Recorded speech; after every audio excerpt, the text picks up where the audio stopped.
So what's this? What does it say on the back of this gentleman's shirt? This jacket says invincible.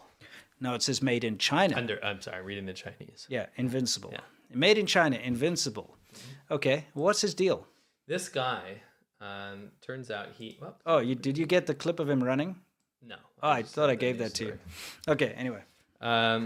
So this guy, he was in quarantine.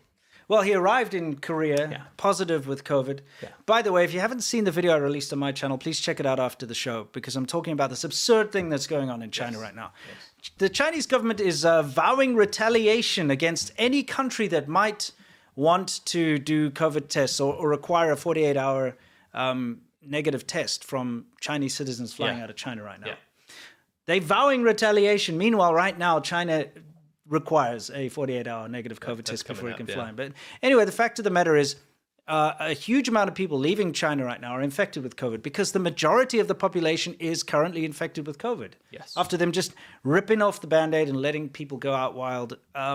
So this guy arrived in Korea positive with COVID-19. Yes. So they put him into quarantine, but what did he do? He escaped. He escaped his quarantine and ran out into the public to infect as many people as possible, presumably. Yeah. Hopefully he wasn't spitting on the elevator buttons or something. That's happened before. Yeah, anyway, so this guy was caught, captured by the Korean police, you can see. Yes. And is causing a massive, massive crap storm in social media on both sides. This is super interesting. Yeah, this is something you put together, so let's take a look. What is this? This shocked me, and it's new. It's a new study that's been done.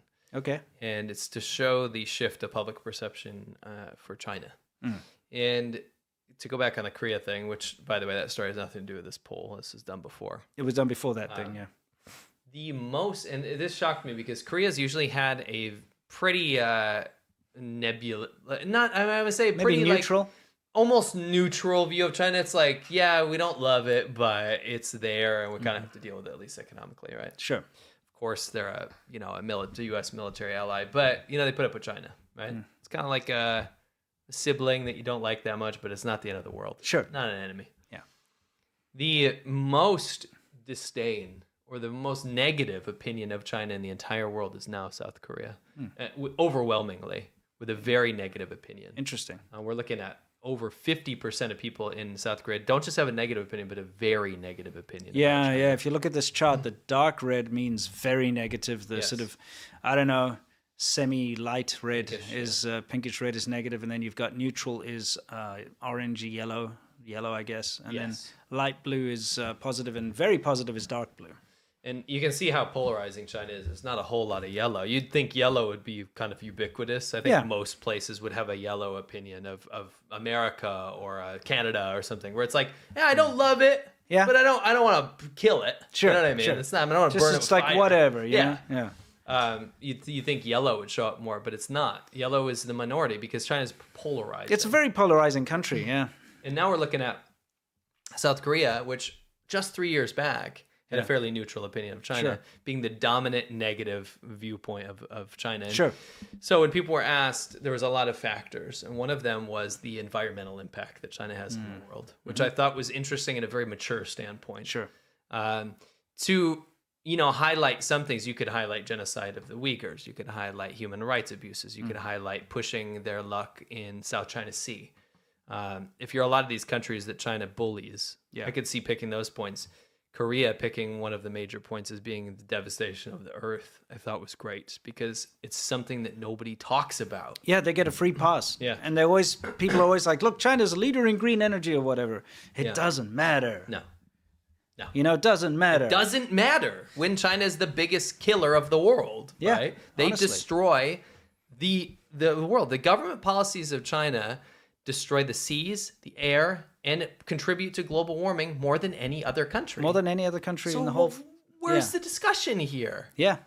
Korea's got the right idea. Yeah. Japan, we expect to be incredibly negative opinion of China. Yeah. Japan and China's bad blood goes back. Oh, yeah. Taiwan, of course, way up there. And it goes down. You have Australia, which has had a very, very quickly increasing negative viewpoint of China. India, of course, as well. By the way, this propaganda of BRICS, the economic partnership where India and China are in the same group, is being used by authoritarian lovers. I just love. It's just so ridiculous. It is. India doesn't like China. No, they don't. China doesn't like India. They're having all these little soft wars on the border all the time. Stop. Yeah, yeah, exactly. You got Vietnam, of course. Vietnam. So, if you guys it's kind of like 50-50 with Vietnam there. 50% hate, 50% love. Yeah, and I think it's a very misunderstood one. I like to dive into geopolitics sometimes, and I think a lot of people say, "Oh, red flag with a yellow star, it's a communist country. It's on China's border. Of course, they're going to be best friends." No, they went to war in the 70s. They've had skirmishes even when I was there, like when I was near the border. Yeah. There's this border, Mong Cai, where this border is. There was people spilled over into China to go fight the Chinese. It's a ton of bad blood, right? Sure. China's been steamrolling Vietnam historically, and then Vietnam's held its ground in modern times to keep China at bay because of land grabs. Long story short, a lot of bad blood there. And then you work your way down. And I would say China's strongest supporter right now is Pakistan. Yeah.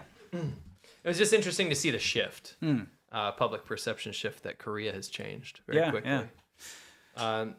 When asked for Koreans, if you had to decide between the U.S. and China, who would you choose to align with? We had a staggering response of 91% pro-U.S. Would rather align with the U.S. and only 5% would rather align with China, and that's their neighbor.